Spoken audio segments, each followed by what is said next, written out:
मला असं वाटतं सर्वात इम्पॉर्टंट क्वालिटी ना, मी रिलेंटलेसली होपफुल माणूस आहे. मला CA कंप्लीट करायला 14 अटेम्प्ट्स लागले. वाव.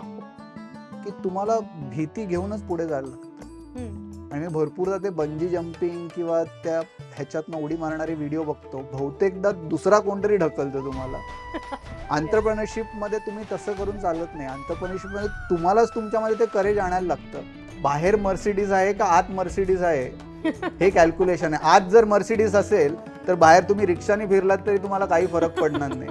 की जोपर्यंत तुम्हाला तुमचा स्वयं सापडणार नाही तोपर्यंत तुम्हाला तो आनंद मिळणार नाही.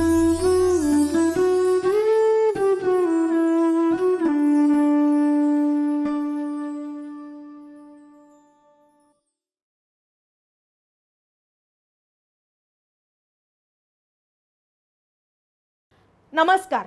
कालनिर्णय मागचं पान या पॉडकास्टवर तुम्हा सर्वांचं स्वागत. आमचे टेस्ट पार्टनर आहेत रामबंधू मसाले, लोणची आणि पापड. आमचे डिजिटल पार्टनर आहेत स्मृतिगंध.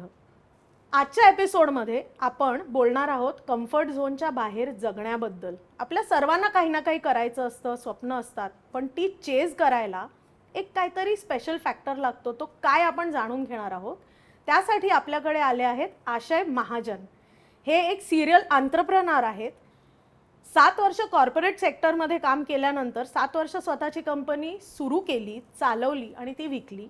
आता स्वयं टॉक्स ही कंपनी ते चालवतात आणि अनेक लोकांना प्रेरणा देतात.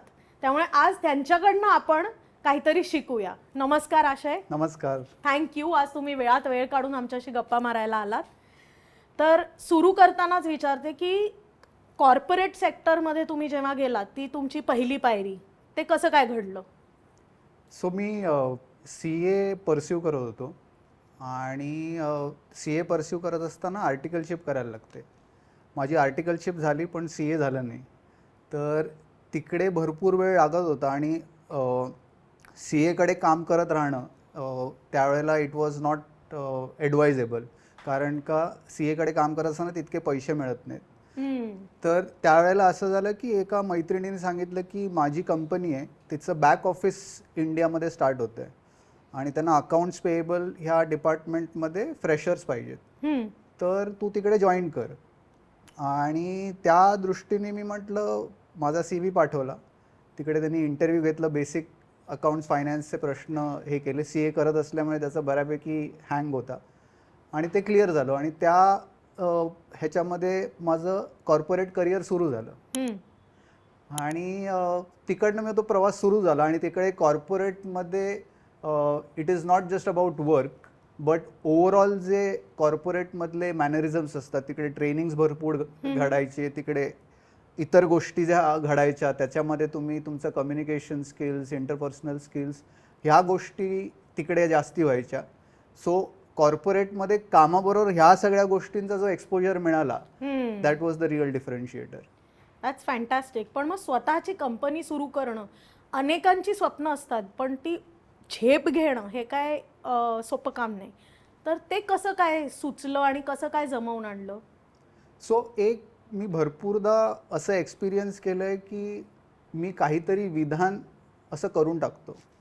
तर मी कुठच्या तरी मित्राशी डिस्कशन करत असताना मी त्याला सांगितलं की मी 35 वर्षानंतर कोणासाठी काम करणार नाही, मी स्वतःसाठीच काम करणार. आणि तेव्हा तुमचं वय काय होतं? एक 28च्या आणि रेंजमध्ये असताना. अच्छा, म्हणजे पुढच्या 7 वर्षाचा plan. 7 is a special number. एकंदर 7 is a very special number. तर मी त्याला सांगितलं की मी 35 नंतर कोणासाठी काम करणार नाही. आणि त्यांनी ते ऐकून घेतलं आणि आम्ही दोघंही एका प्रोजेक्टवर होतो आणि त्यावेळेला माझं एक 2 वर्ष ते बोलून झाल्यानंतर झालेलं. आणि आम्ही प्रोजेक्टवर असताना त्या प्रोजेक्टची स्केल भरपूर होती आणि ती मी बऱ्यापैकी सक्सेसफुली आम्ही इम्प्लिमेंट केलेलं. तर मी त्याला सांगितलं की मला आता असा कॉन्फिडंट आला आहे की मी कन्सल्टंट म्हणून फ्रीलान्स काम करू शकतो. तर तो म्हणाला की तू फ्रीलान्सर म्हणून काम करण्यापेक्षा आपण दोघंही एकत्र येऊया. आणि त्यावेळेला माझी टीम सगळी बरोबरच होते, आम्ही संध्याकाळी असेच फटका मारायला निघालेलो. तर ते म्हणाले हे चुकीचं आहे, तुम्ही दोघंही लीडर्स आणि तुम्ही स्वतःची कंपनी काढणार तर आम्ही दुसऱ्यासाठी नोकरी का करायची. तर मी म्हटलं ठीक आहे, आपण सगळे एकत्र येऊया आणि एकत्र कंपनी काढूया. मी आणि तो जो माझा पार्टनर होता ते म्हटलं की आम्ही लीड करू, तुम्ही आत्ता कन्सल्टंट पोझिशनमध्ये आहात, आपल्या कंपनीमध्ये तुम्ही कन्सल्टंट म्हणून या. आणि तशी ती कॉर्पोरेट झेप स्टार्ट झाली. पण त्यातला जो इंटरेस्टिंग टर्निंग पॉईंट होता तो असा होता की आम्ही पहिल्या दिवशी एक ज्यांनी कंपनी भरपूर अशा स्टार्ट केलेल्या, सो स्टार्टर इकोसिस्टममध्ये त्यांना ज्यांनी स्वतःची स्टार्टअप्स केल्या आहेत, सो ती लोकं कन्सल्ट करत असतात. तर आम्ही त्यांना जाऊन भेटलो आणि आम्ही त्यांना सांगितलं की आम्हाला स्वतःची कंपनी स्टार्ट करायची आहे. तर ते म्हणाले ठीक आहे, तुमचा प्लॅन काय आहे? तर ते म्हणाले काही प्लॅन नाही आहे, आम्ही हे 7 जण आहोत आणि 7 जणांना आमचे बऱ्यापैकी कॉन्टॅक्ट झालेले आहेत ह्या इंडस्ट्रीमध्ये. तर एखादं एक रेंटेड घर आम्ही घेणार आणि त्या रेंटेड घरामध्ये आमचा एखादा पार्टनर राहणार, म्हणजे रेंटची कॉस्ट पण निघून गेली, त्याचं टेन्शन नाही. आणि आम्ही कन्सल्टिंग प्रोजेक्ट्स करणार, त्याचे जे पैसे येणार ते वाटून घेणार. तर ते म्हणाले एक काम करा, आत्ताच्या आत्ता सगळ्यांनी रेजिग्नेशन्स परत घ्या आणि उद्यापासून नोकरीला जायला लागा. तर आम्ही म्हणालो काय प्रॉब्लेम काय याच्यामध्ये? ते म्हणाले तुम्ही नोकरीच्या माइंडसेटनी बिझनेस करायला उतरताय. तर आम्ही म्हटलं ह्याचा अर्थ काय? तो म्हणाला की तुम्हाला जर एक 40,000ची रेंटवर जागा घेऊन तुम्हाला हा कॉन्फिडन्स नसेल की ही 40,000 तुम्ही कन्सल्टिंगमधनं रिकवर करू शकता, आणि जर तुम्ही अजून 4 लोक रिक्रूट केलीत तर त्याला काही तुम्ही त्या पार्टनरच्या घरी थांबायला सांगणार आहात. तर first of all I want capital in bank account tomorrow. सगळ्यांनी आपापल्या घरी जाऊन सांगा की इतकं कॅपिटल पाहिजे, 50 लाख रुपये बँक अकाउंटमध्ये असतील तरच तुम्ही कंपनी स्टार्ट करायचा विचार करा, नाहीतर सोडून द्या. सगळ्यांनी डिस्कस केलं. ते मला ठीक आहे, ही कंडिशन चालेल. आम्ही घरी तोपर्यंत कन्सल्टिंगमधनं you had decent amount of savings, so we said that की आम्ही हे करतो. ते म्हणाले आता दुसरा प्रॉब्लेम. ते म्हणाले हा अजून दुसरी अट कुठची? ते म्हणाले 5 लोकांनी ॲग्रीमेंट साईन करायची की 5 वर्षासाठी ही कंपनी सोडता येणार नाही. आणि 5 वर्षाच्या आधी कोणी जर कंपनी सोडली तर ते पैसे फुकट, तुम्हाला पैसे यातनं काही मिळणार नाही. हे ॲग्रीमेंट सगळ्यांनी साईन करा. तर आम्ही म्हटलं हा क्लॉज कशासाठी? तुम्हाला कुठच्याही कंपनी किंवा कुठच्याही स्टार्टअपची जर्नी आहे ना, तर तुम्हाला जी बाहेरनं दिसत असते तितकी ती सुंदर नसते. सो त्याचे जे अप अँड डाऊन्स आहेत ना, ते सुरुवातीचे जर तुम्ही मॅनेज केलेत तर मग तुम्हाला ते पुढे सुरळीत होतं. त्यामुळे तुमच्या 5 लोकांमध्ये हा कॉन्फिडन्स पाहिजे, नाही तर भीती पाहिजे की मी जर 2 वर्षांनी मला वाटलं की नको बाबा ह्याच्यापेक्षा नोकरी बरी, तर you should have some skin in the game. Right. काहीतरी तुमचं गेलं पाहिजे, त्याच्यामुळे तुम्ही थांबणार. आणि that actually proved to be an very interesting concept, because आम्हाला जे वाटत होतं की आम्ही छान कन्सल्टंट आहोत आणि आम्ही कंपनीजकडे जाणार आणि कंपनीज आम्हाला रेड कार्पेट देऊन आम्हाला सगळे प्रोजेक्ट्स देणार. So first 2 years there was nothing. Right. मग ते डिफिकल्ट असेल, कारण भरपूरच डिफिकल्ट. रियालिटी बरोबर सामना करून काम करत राहणं हे एक वेगळं कौशल्य. पण मला असं वाटतं की तो माइंडसेट त्या माणसाने रेडी केल्यामुळे that was not a surprise, की तुम्हाला सुरुवातीलाच कोणीतरी ह्या बाबतीत अवेअर करून ठेवलेलं की this is how entrepreneur journey happens.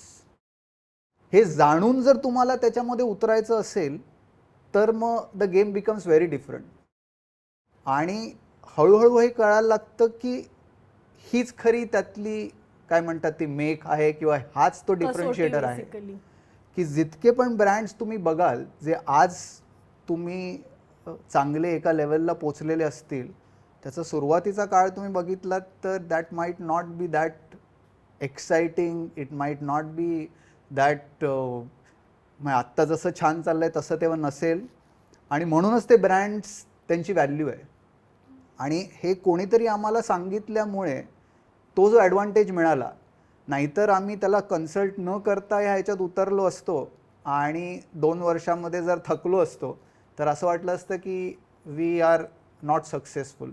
पण त्यांनी तो 5 वर्षाचा पिरियड दिल्यामुळे तुमचं mindset was ready to struggle for 5 years. Right. And that is how my entrepreneurship journey started and it was very exciting. That is म्हणजे हे खूप महत्त्वाचं आहे की एखादा मेंटॉर असणं पाहिजे. तुम्हाला तुमच्या जर्नीचा एक मॅप डोक्यात असला पाहिजे and it will still not go according to that.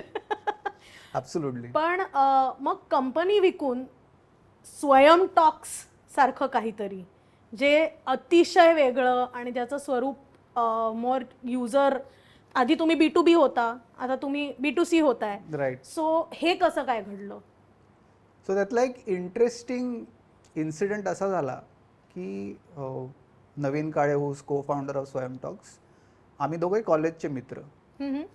आणि तो लेखक होता आणि तो लेख लिहायचा आणि त्यांनी खरी ही स्वयं टॉक्स ही कंपनी स्टार्ट केली. आणि त्याचं थोडंसं बॅकग्राऊंड आर्ट्समध्ये असल्यामुळे he was not looking into the commerce side of it. तर ते थोडेसे आर्टिस्ट जसे काम करत असतात ना, की पैशाची काही फिकर नाही आहे, मला हे आवडलं आहे म्हणून मी करतो आहे. आणि ते छान होतं, पण त्याला एक प्रोफेशनल सेटअप नव्हता. आणि दुसऱ्या साईडला माझं असं होत होतं की मी जेव्हा कॉर्पोरेटमध्ये काम करत होतो तेव्हा ज्यांच्याशी इंटरॅक्ट करायचो त्या सगळ्यांकडे इन मटेरियल टर्म्स तुम्ही जर बघाल तर सगळं काही होतं. म्हणजे मी IBMचा प्रीमियम पार्टनर होतो. So almost every month IBM has to have a very big event. आणि तिकडे मला इतर कंपनीचे सेल्स हेड, ऑपरेशन्स हेड, मोठ्या मोठ्या पगारावर असलेली लोक ते भेटायचे. आणि समहाऊ सगळं असून ना त्यांच्या चेहऱ्यावर काहीतरी मिसिंग दिसायचं. तो चेहरा असा फ्रेश दिसायचा नाही. आणि वीकेंड्सला नवीन सांगायचा, अरे हा स्वयं टॉक्सचा एक स्पीकर आहे, त्याला मी भेटायला चाललो आहे. त्यांनी कुठच्या तरी एका रिमोट एरियामध्ये एक NGO स्टार्ट केलं आहे आणि तो अंध अपंग अशा मुलांसाठी काहीतरी इंटरेस्टिंग प्रोजेक्ट करतोय, येशील का बघायला. आणि माझा वीकेंड तेव्हा कॉर्पोरेटमध्ये असल्यामुळे Saturday Sunday you said that की no we don't work on weekends. तर ते फ्री असायचे. So I use to go along with him. आणि तिकडे सो कॉल्ड ह्या माणसांकडे काही नाही आहे पण त्यांच्या चेहऱ्यावर फ्रेशनेस दिसायचा.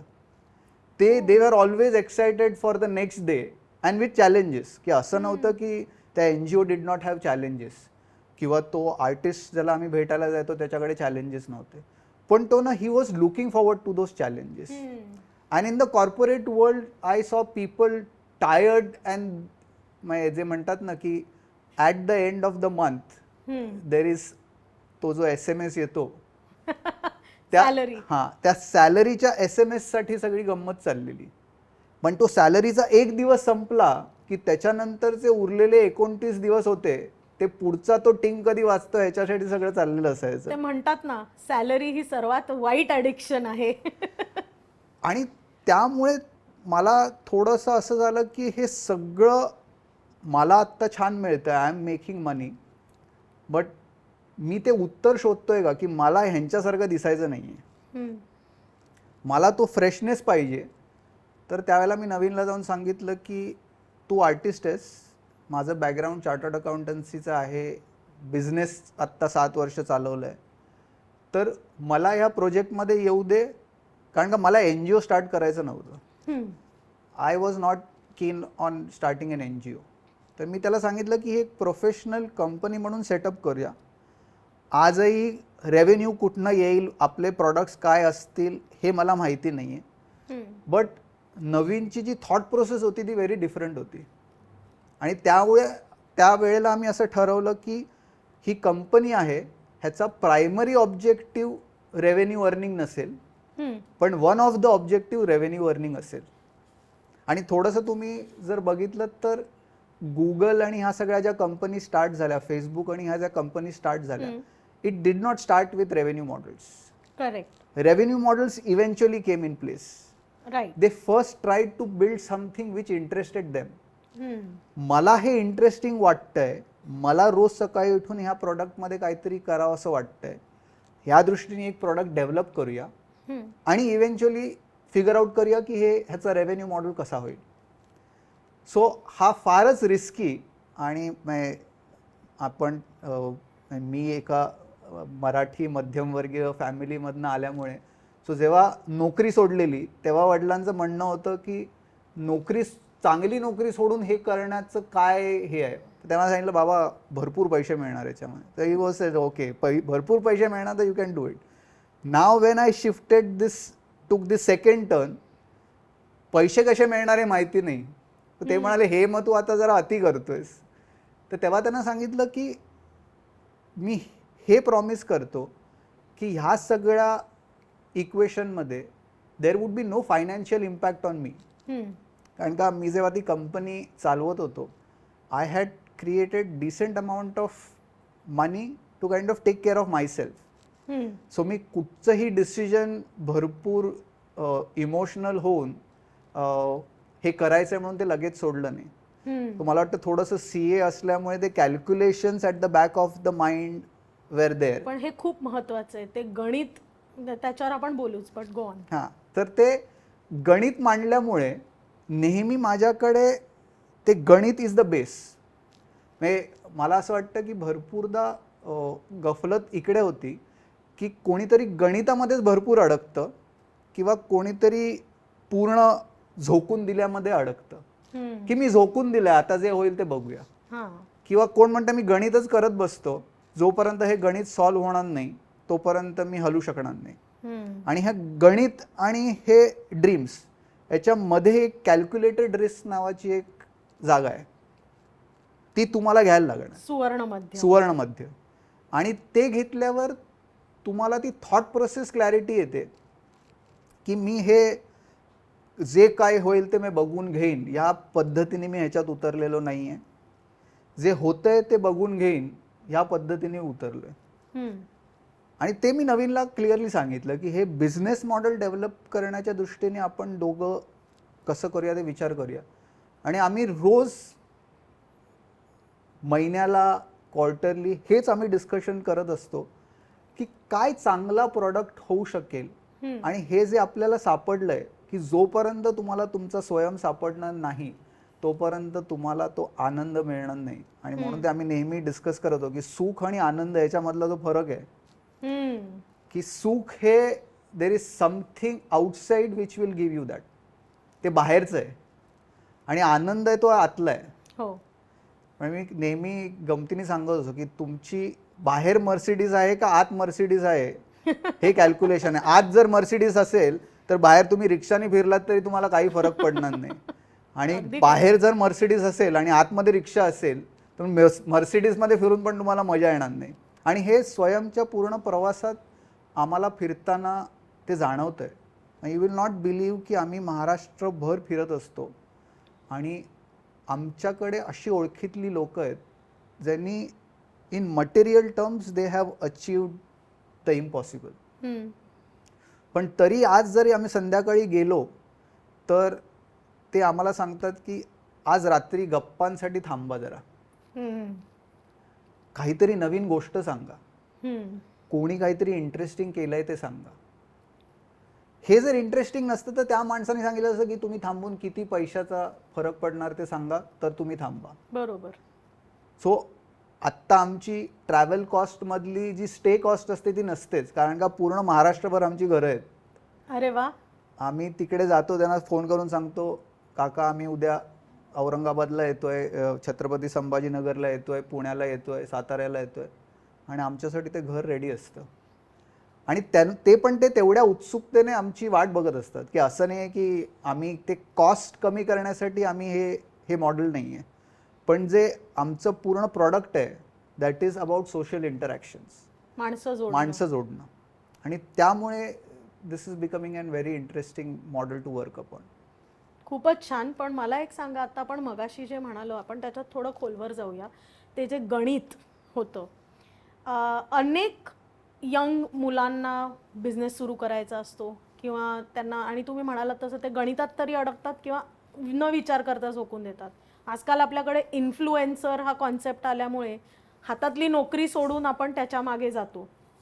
अशा लोकांना तुम्ही काय सल्ला द्याल, ते गणित कसं मांडावं?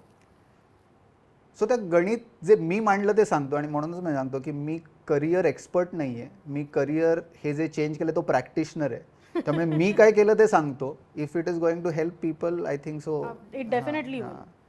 तर मी असं केलं की पहिलं तर ठरवलं की मागच्या 5 वर्षाचा डेटा काढून मनासारखं जगलं तर वर्षाला किती खर्च येतोय तो कॅल्क्युलेट केला.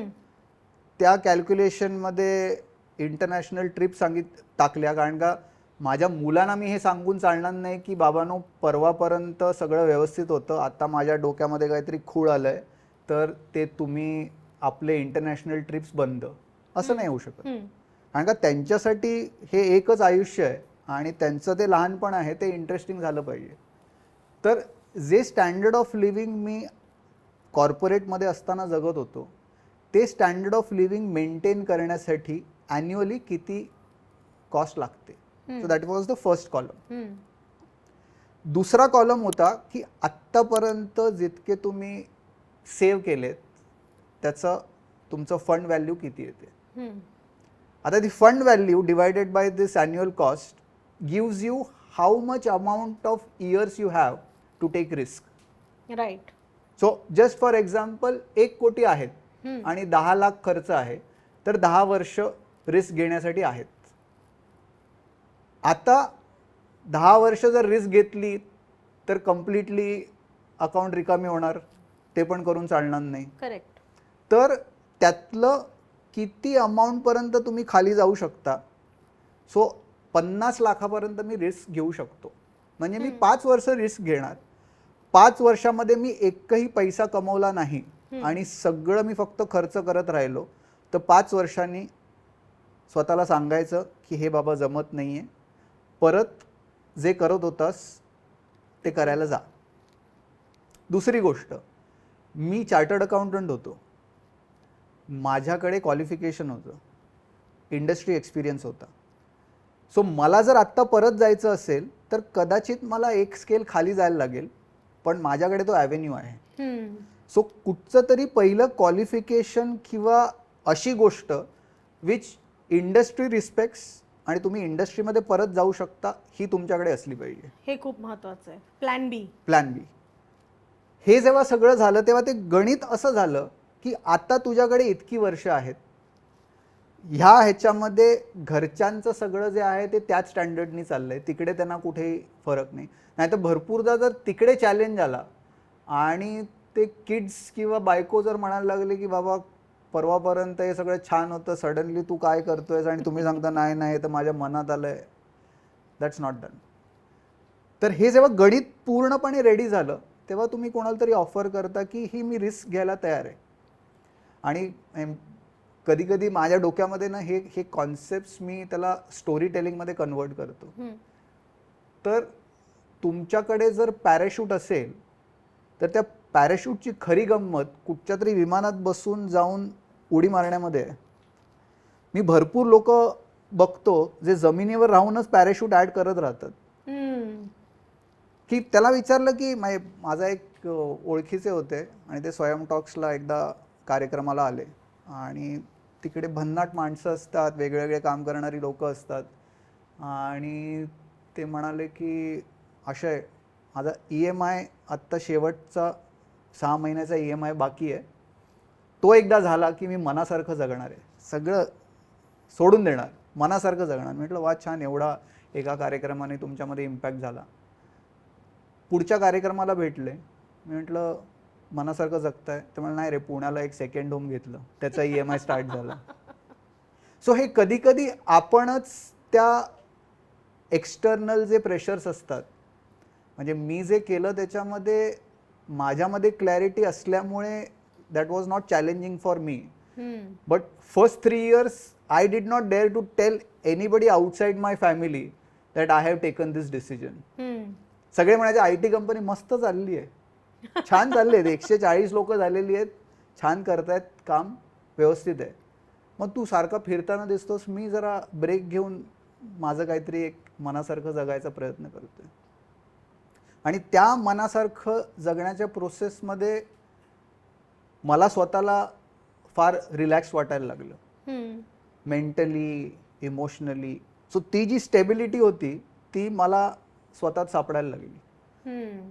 मग ते काम करणं अजून छान वाटायला लागतं, कारण का एव्हरी डे तुम्हाला सकाळी उठल्यानंतर मी काहीतरी प्रॉब्लेम सॉल्व करण्यासाठी एक्साइटेड आहे, ही खरी गंमत आहे. The Y. आणि जेव्हा आम्ही कंपनी फॉर्म केली तेव्हा दोघांनी बसून कुठचा तरी कॉन्सेप्ट आपल्याला टीमला एक्सप्लेन करता आला पाहिजे. म्हणून एक जॅपनीज कॉन्सेप्ट आहे ikigai. Beautiful. So we made ikigai the centre thought process of Swayam Talks. आणि तो इकिगायचा कॉन्सेप्ट असा आहे की are you doing what you love. So that is the first circle. Second thing is are you good at it. म्हणजे फक्त मला आवडते पण मला जमतच नाही आहे तर त्याचा काय अर्थ नाही. Third, does the society need it. आणि आजच्या काळामध्ये आम्ही जितके इंटरॅक्शन्स करतोय, this is a need of the hour की तुम्हाला व्हाय सापडला पाहिजे. तुम्ही का करताय ह्याचं उत्तर जर तुम्हाला मिळालं, सो जे काय करतायत ते तुम्ही अजून छान पद्धतीने करू शकता. आणि द फोर्थ सर्कल इज तुम्ही त्यातनं काहीतरी अर्न करताय का, are you able to make money out of it. So when this 4 circles come together, असं म्हणणं आहे की then you can continue this for a very long time. It's more sustainable. यातलं एकही सर्कल वरती खालती झालं तर मग then it is very difficult. मग ते ओढाताण ही केल्यासारखी वाटते. It is not natural. So हे जितकं नॅचरल तुम्हाला ते जनरेट करता येईल. म्हणून आम्ही जेव्हा प्रॉडक्ट्स कुठचे असले पाहिजेत ह्याच्यामध्ये ह्यातनं पैसा कसा येईल हा प्रायमरी थॉट नाही आहे. ह्यातनं how would you instigate people to think. माणसानं तुम्ही विचार करायला कसा लावाल. आणि आमचं असं म्हणणं आहे की भरपूरदा असं लोकांना वाटतं की मनासारखं जगणं म्हणजे पैसे विसे न कमवता काहीतरी करणं. एखाद्या माणसाला बिझनेसमध्ये जर इंटरेस्ट असेल and he is getting up excited every day आणि तो बिझनेस त्या पद्धतीने बघतोय तर दॅट इज हिज इकिगाय. कोणी आर्टिस्ट असेल तर त्या आर्टिस्टनी त्या मनासारखं जगणं दॅट इज द इकिगाय. पण ते करत असताना मला कार्यक्रमाला पैसे मिळत आहेत की नाही हा स्वतः हिशोब ठेवावा किंवा तो हिशोब ठेवण्यासाठी एक माणूस ठेवावा. करेक्ट. पण मी आर्टिस्ट आहे, मला ह्यातलं काही कळत नाही तर मला जे मिळतं ते मी घेतो असं नाही. त्याचं पण काहीतरी गणित तुमच्याकडे असलं पाहिजे. त्या गणितामध्ये तुम्ही इंटरेस्टेड राहू नका. त्या माणसाला सांगा की हे माझं गणित आहे, महिन्याअखेर इतके आले पाहिजेत पण मला माझ्या गाण्यावर कॉन्सन्ट्रेट करायला पाहिजे. मग ते जमतं. त्यामुळे इकिगाय हा concept actually is very well working for स्वयं टॉक्स स्वतःसाठी. आणि आम्हाला तो थीम म्हणून पण इतरांना सांगताना की आम्ही इतरांसाठी काय करतोय तर आम्ही तुम्हाला तुमचं इकिगाय शोधण्यामध्ये मदत करतोय. फॅन्टॅस्टिक. हे एक पुस्तक आहे जे तुम्ही वाचू शकता. मला एक सांगा, तुम्ही मगाशी म्हणालात तसं की मुलांचा विचार आणि आपल्या कुटुंबाचा विचार करायचा असतो. आता ही रिस्क घेताना इथे काही अनएक्सपेक्टेड गोष्टीही होतात किंवा मुलाला कॉलेजला जायचं असेल, अचानक दुसऱ्या शाळेत जायचं असेल किंवा एखादा आजार होऊ शकतो. तर ह्या इमर्जन्सीसाठी काही गणित आहे का? म्हणजे ते जे मगासचं गणित सांगितलं ते जे तुम्ही ॲन्युअल कॉस्ट टाकली त्याच्यामधली ही कंटिंजन्सी फंड पण टाकणं हा त्यातलाच भाग झाला. अच्छा, म्हणजे हा सुद्धा त्याच्यात टाकायचा आहे. नक्की. ओके. सो तुम्हाला असं काहीतरी येऊ शकतं हे तुम्हाला व्हिज्युअलाइज करावंच लागणार. सगळंच माझं जे आहे ते जे मी आत्ता गणित करतोय त्याप्रमाणे चालेल हे एक्सपेक्ट करणं चुकीचं आहे. Right. So contingency fund is part of financial planning. ते त्याच्यामध्ये आलंच पाहिजे. पण सर्वात इम्पॉर्टंट गोष्ट तुमची अशी होते की मी आज जायच्या आधी मला ही कल्पना आहे. ह्यातले कुठचेही surprises are not the surprises which you have not accounted for. Right.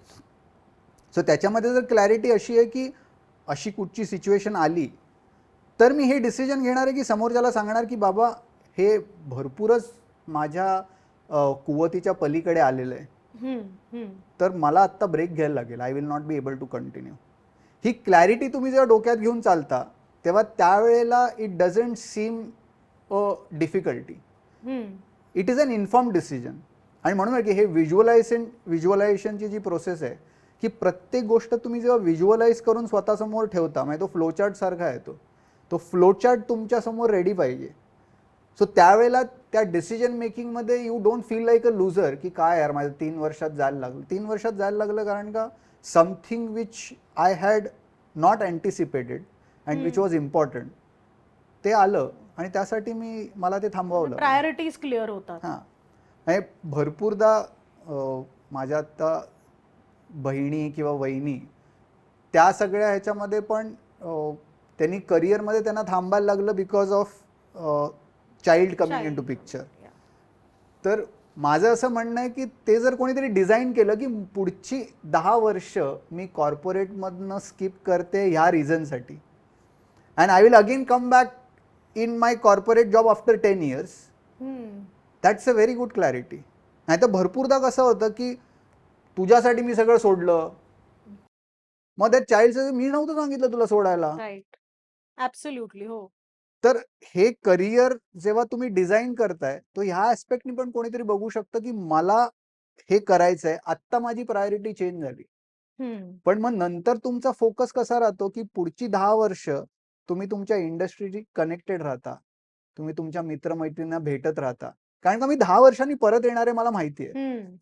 10 वर्षांनी सडनली तुम्ही जर त्या इंडस्ट्रीमध्ये जायचा प्रयत्न केलात तर ती इंडस्ट्री पूर्ण बदललेली असते. करेक्ट. म्हणजे आजही मी क्वार्टरली माझ्या व्हेरासिटीजच्या ऑफिसला जातो, त्यांच्याबरोबर बसून सगळं डिस्कशन करतो, काय चाललंय, नवीन काय आलं, कुठच्या प्रोडक्टवर काम करताय. आणि मी कुठचीही organisation I did not burn my bridges. हे खूप महत्वाचं आहे. म्हणजे मला आत्ता हे काम करावंसं वाटत नाहीये हे मी त्यांना एक्सप्लेन केलं. मला काय करावंसं वाटतंय हे मी त्यांना एक्सप्लेन केलं. मला ह्यातनं एक्झिट पाहिजे, त्याच्यासाठी आपण काय करू शकतो हे डिस्कस केलं. त्यामुळे आज ते माझे मित्र पण आहेत, आज ते माझे पास्टचे पार्टनर्स पण आहेत, आणि आज त्या ऑफिसमध्ये मला जाताना काही वाटत नाही.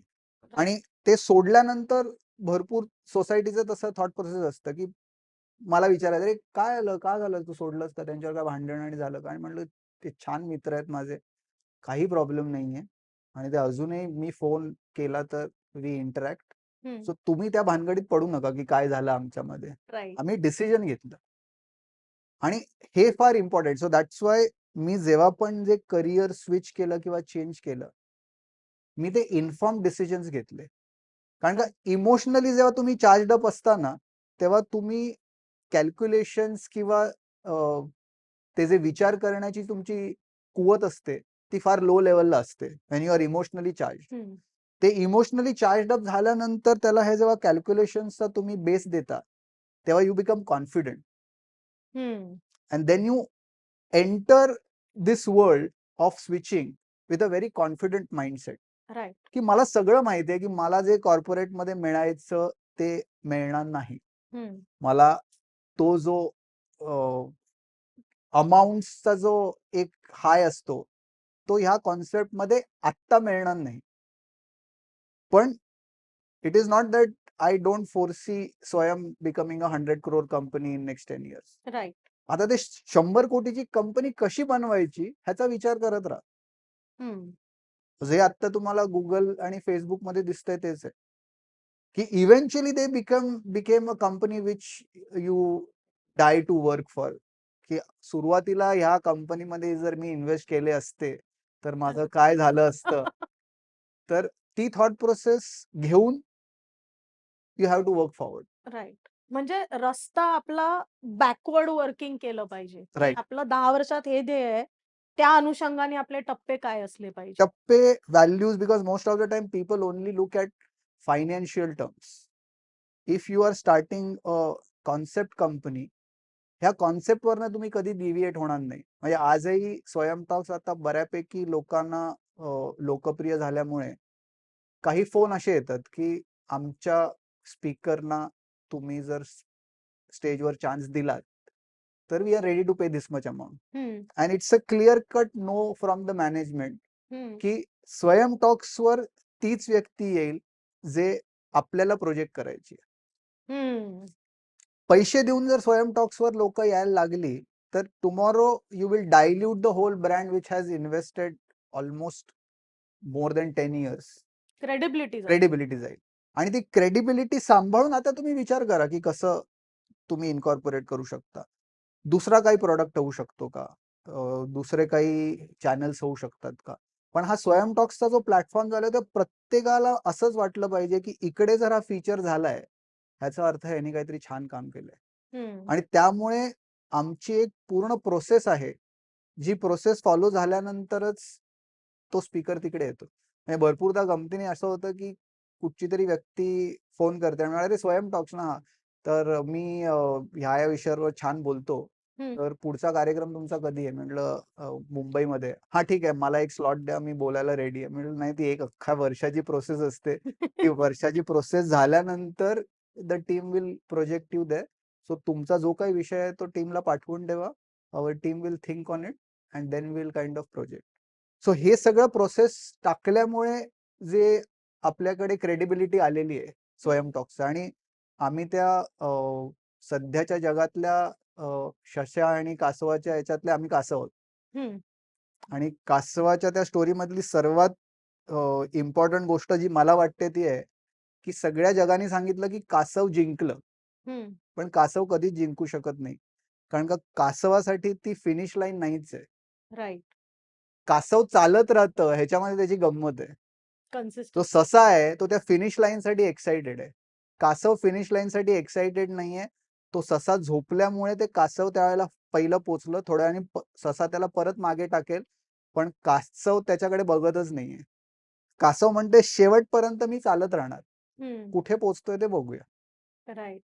सो वी आर आजच्या सोशल मीडिया ह्याच्यातले आम्ही ते कासव आहोत, ज्यांनी वी आम्हाला जेवढं मजा येईल त्या पेसनी किती पुढे जाता येईल तेवढं पुढे जात राहायचं.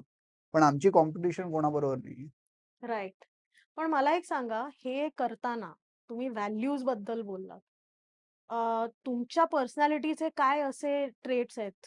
म्हणजे तुमच्या काय अशा क्वालिटीज आहेत, ज्या तुम्हाला खूप कामी आल्या, कंपनी सुरू करताना, कंपनी चालवताना किंवा स्वयं टॉक्सचं काम पाहताना? मला असं वाटतं सर्वात इम्पॉर्टंट क्वालिटी ना, मी रिलेंटलेसली होपफुल माणूस आहे. आणि मगाशी सीए बद्दल सांगत असताना मला सीए कंप्लीट करायला 14 अटेम्प्ट्स लागले. वाव. मी 7 वर्ष सीए करत होतो. म्हणजे एका वेळेला असं झालं की जेव्हा माझा 12वा-13वा अटेम्प्ट चालू होता, तेव्हा ऑफिस मधल्या मुलींनी मला सांगितलं की मला तुझ्याशी थोडं बोलायचं आहे. तर म्हटलं हा सांग काय झालं. तर ती म्हणाली I am fascinated by you. मला असं वाटलं की माझी खेचते की का मला माहिती नाही. ती म्हणाली तू दर वेळेला एक्झामला जातोस आणि नापास होऊन परत येतोस आणि परत त्याच उमेदीने तू जातोस, मला खरंच तुझं कौतुक वाटतं.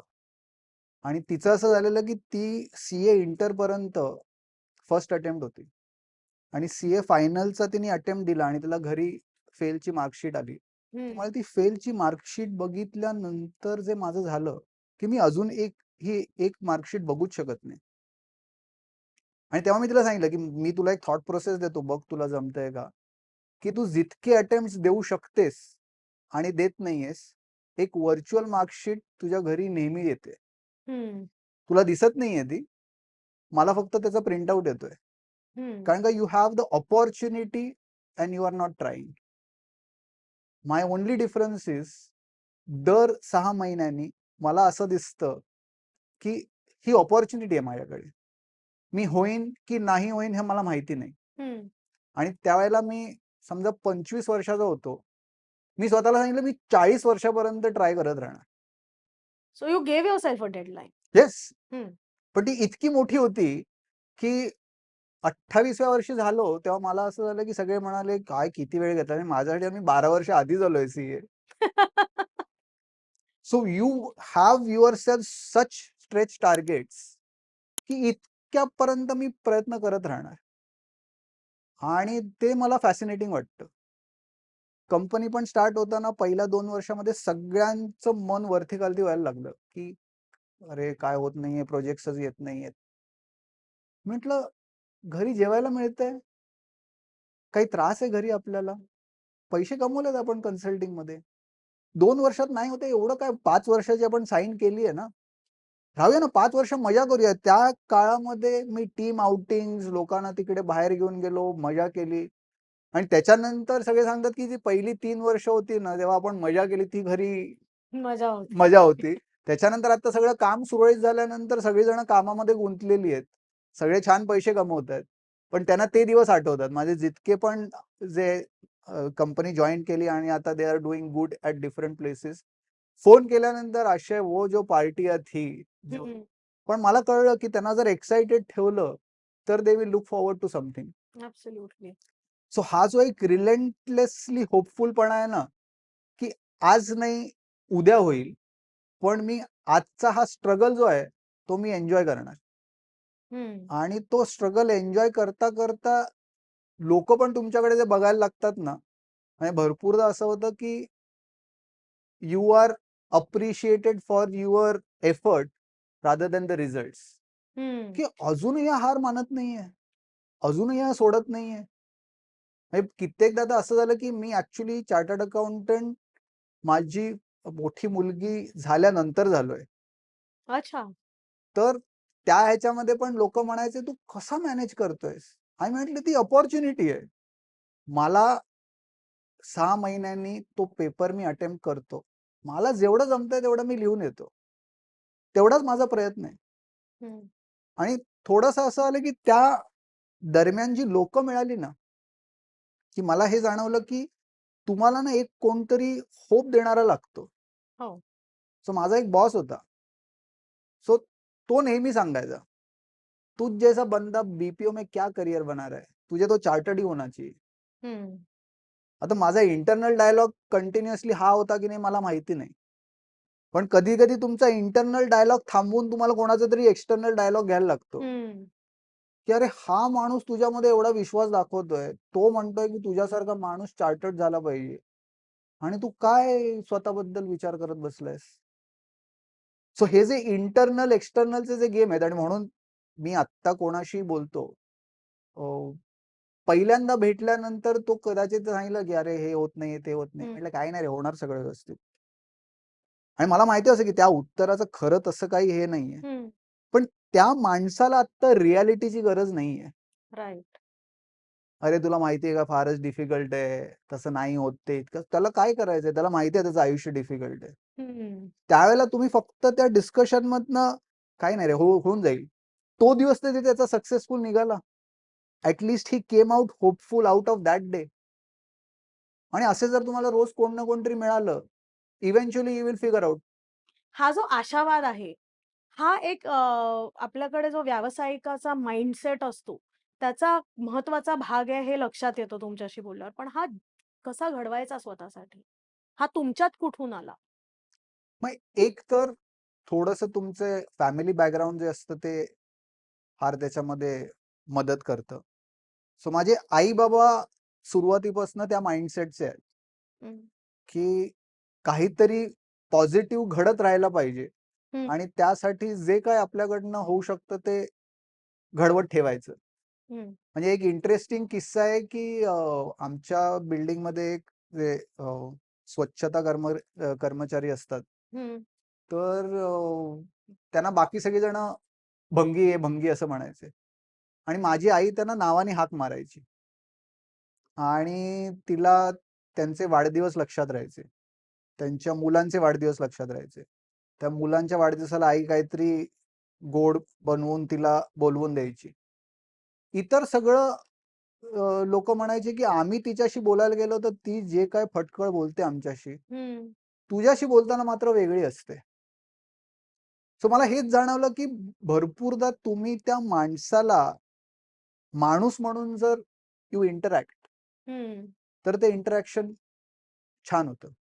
आणि म्हणूनच हा जो आशावाद आहे, की कधीतरी हे सगळं चेंज होईल हं. आणि त्याच्यासाठी आपल्याला जेवढा प्रयत्न करायचा आहे, म्हणजे मगाशी मी जी कंपनीचं नाव पण सांगितलं व्हेरॅसिटीज.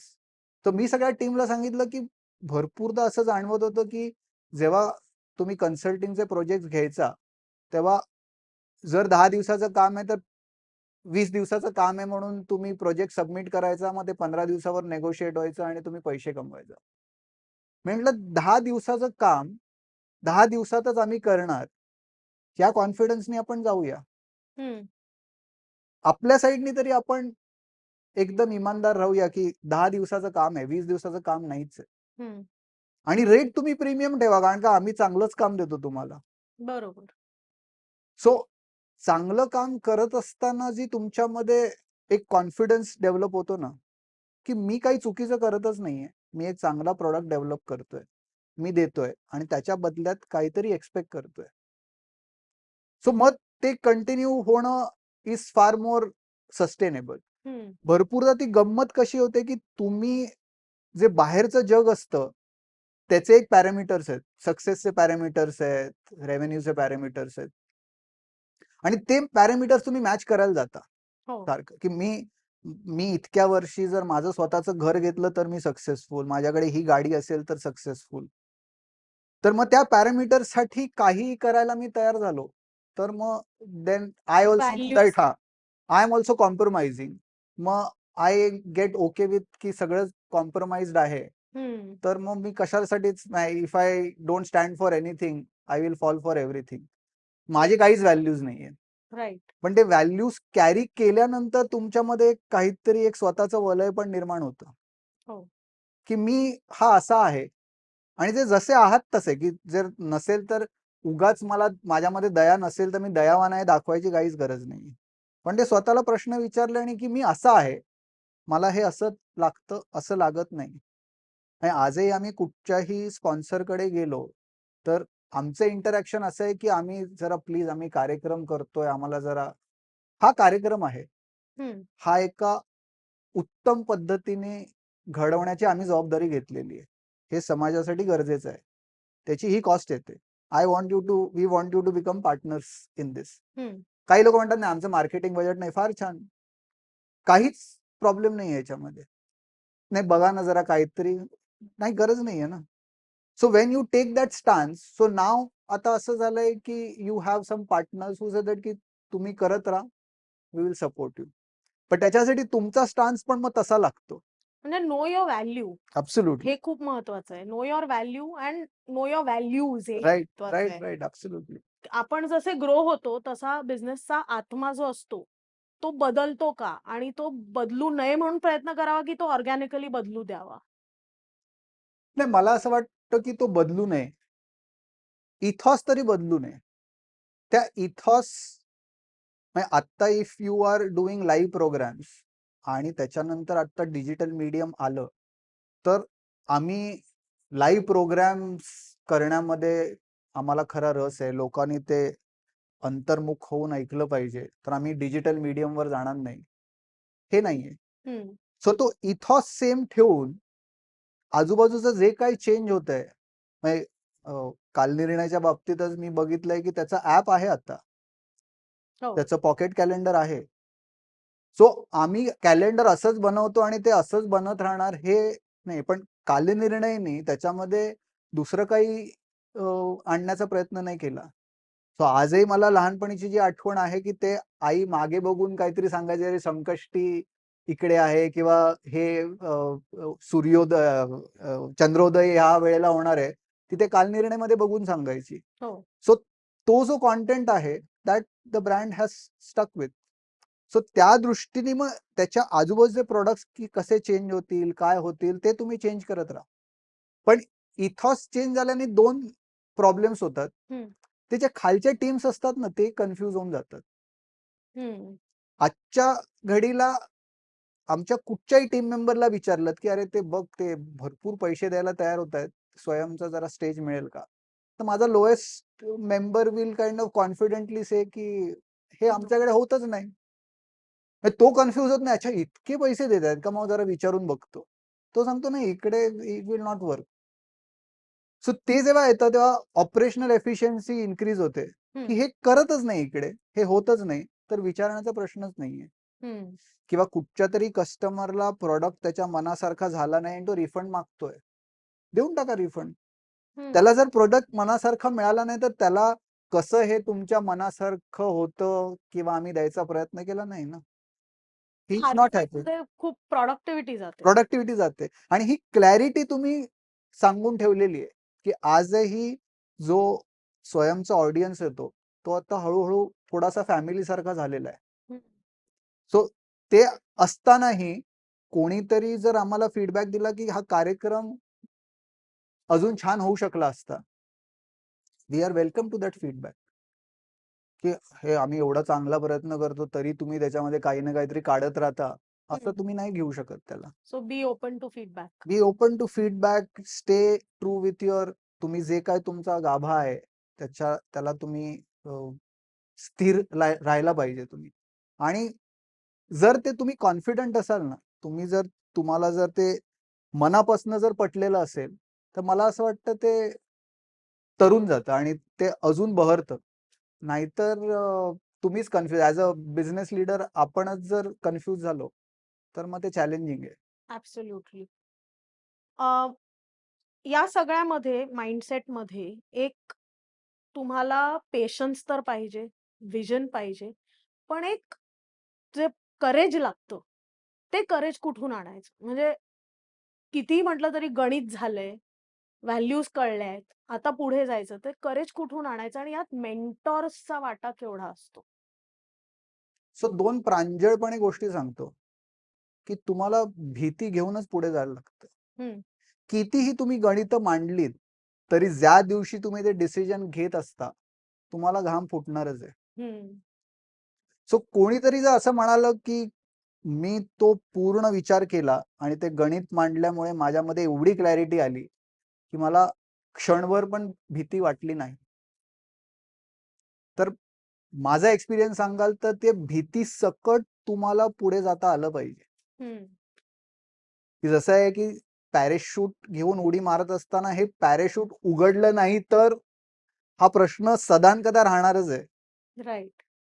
तो प्रश्न घेऊन तुम्हाला उडी मारायची आहे.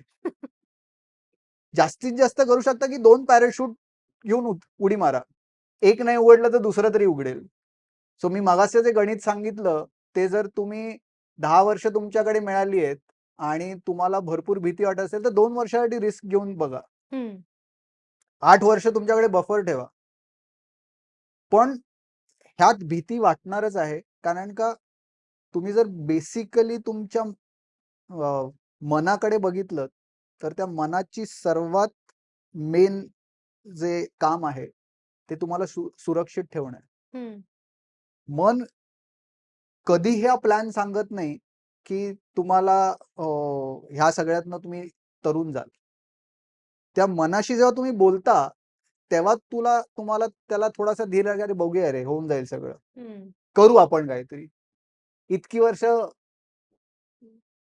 एवढा छान अनुभव घेतलाय, तरुण जाऊ आपण. तर हे जे डिस्कशन आहे ते तुम्हाला सतत करत राहायला लागतं.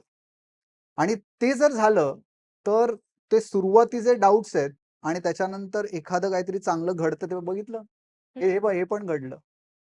सो पहिला कुठचा तरी मोठा स्पॉन्सर तुम्हाला मिळाला, अरे बघ देतायत ह्या कॉन्टेंटसाठी लोक सपोर्ट देत आहेत, तुम्हाला फीडबॅक कुठचा तरी चांगला मिळतो, अरे छान झालं आलास तू या फील्डमध्ये. सो हे मला असं वाटतं की हा सततचा डायलॉग आहे आणि हा सततचा डायलॉग घडून तुम्हाला त्या भीतीतनं हळूहळू तुम्ही बाहेर येता. पण पहिल्या दिवशी जेव्हा तुम्ही ह्याच्यात उतराल तेव्हा तुम्हाला भीती सकटच उतरावं लागेल. म्हणजे ती भीती ऍक्सेप्ट करा आणि म्हणूनच ही गणितं कामी येतात की आतनं काहीतरी एक प्रश्न आल्यानंतर त्याला काहीतरी एक समजवण्यासाठी तुमच्याकडे उत्तर पाहिजे. करेक्ट. ते जर असेल तर तो म्हणतो ठीक आहे मला हे पटत नाहीये पण चल जाऊया पुढे. तुम्ही ते जर दिलं नाहीत किंवा हे म्हणत राहिलात की तू जोपर्यंत तयार होत नाहीस तोपर्यंत उडी मारणार नाही. आणि मी भरपूरदा ते बंजी जम्पिंग किंवा त्या ह्याच्यातनं उडी मारणारे व्हिडिओ बघतो, बहुतेकदा दुसरा कोणतरी ढकलतो तुम्हाला. एंटरप्रेन्योरशिप मध्ये तुम्ही तसं करून चालत नाही. एंटरप्रेन्योरशिप मध्ये तुम्हालाच तुमच्यामध्ये ते करेज आणायला लागतं, कारण का दुसऱ्यांनी ढकललं तर 4 वर्षांनी तुम्ही सांगाल तू सांगितलंस म्हणून मी हे केलं. तो म्हणणार मी तुझ्या भल्यासाठी सांगतो पण नुकसान झालं ना.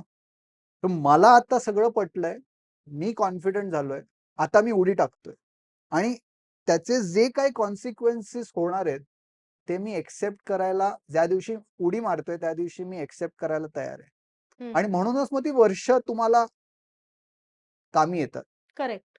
की किती वर्ष देणार आहेस तू ह्या कॉन्सेप्टला. इतकी वर्ष देणार आहे. मग 1 वर्षाने तुझ्या डोक्यामध्ये डाऊट आला तर मनाला सांग, की अजून आहेत 4 वर्ष. 2 वर्षांनी डाऊट आला तर सांग अजून आहेत 3 वर्ष. आणि मग ते शांत होतं.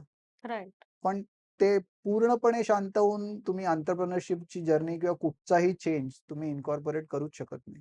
राईट. यात मेंटॉरशिप किती महत्वाची आहे? मेंटॉरशिप ह्या दृष्टीने महत्वाची आहे, की ह्या सगळ्या ज्या जर्नीतनं कोणीतरी गेलंय, ती व्यक्ती आपले अनुभव सांगतं. आणि ते अनुभव तुम्हाला तुमच्या व्हिज्युअलायझेशन मध्ये कामी येतात. की जसं त्या व्यक्तीने सांगितलं, की 5 वर्ष तुम्हाला द्यायलाच लागणार, हे त्याचं व्हिज्युअलायझेशन होतं. त्यांनी त्या त्रासातनं गेल्यानंतरचं त्याचं जे शहाणपण होतं ते त्यांनी आमच्याशी शेअर केलं. आम्ही जर दुसऱ्या कुठच्याही आमच्यासारख्या माणसाशी बोललो असतो तर त्यांनी सांगितलं असं फारच सुंदर आयडिया आहे, कमी खर्च, नुसते पैसे येतातच आहेत, ह्याच्यामध्ये काय प्रॉब्लेम आहे. पण आम्ही टीम स्केलिंग अपचा विचार केला नव्हता. जर उद्या म्हणजे आज त्या ऑफिसमध्ये 140 लोक बसतात. 140 लोक त्या रेंटेड अपार्टमेंटमध्ये मी व्हिज्युअलाइज करूच शकत नाही. राईट.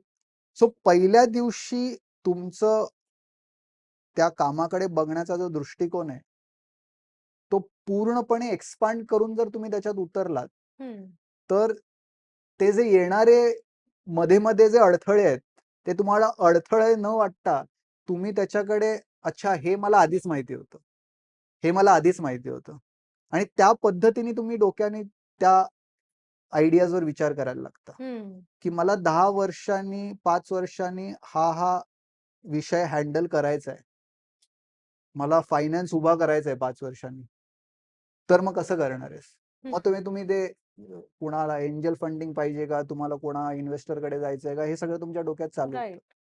तुम्ही जर एका कवी कल्पनेने ह्याच्यामध्ये उतरलात आणि हा कोणाचाही एक्सपिरियन्स नसेल तर त्यावेळेला सडनली तुम्हाला असं वाटतं की अरे हे मी एवढं चांगलं काम करतोय आणि लोक याला काहीच सपोर्ट करत नाहीयेत. तर ते करिअर किंवा ते प्रोफेशनलिझम नाहीये. तो काय म्हणतात तो भाबडा माझा आशावाद आहे, पण फक्त भाबड्या आशावादावर करिअर करणं हे फार रिस्की आहे. म्हणजे आशावाद तो भाबडा आहे की प्रॅक्टिकल आहे या गोष्टीमध्ये सांगण्यात एका मेंटरचा रोल महत्वाचा ठरतो. पण मेंटर शोधायचा कसा?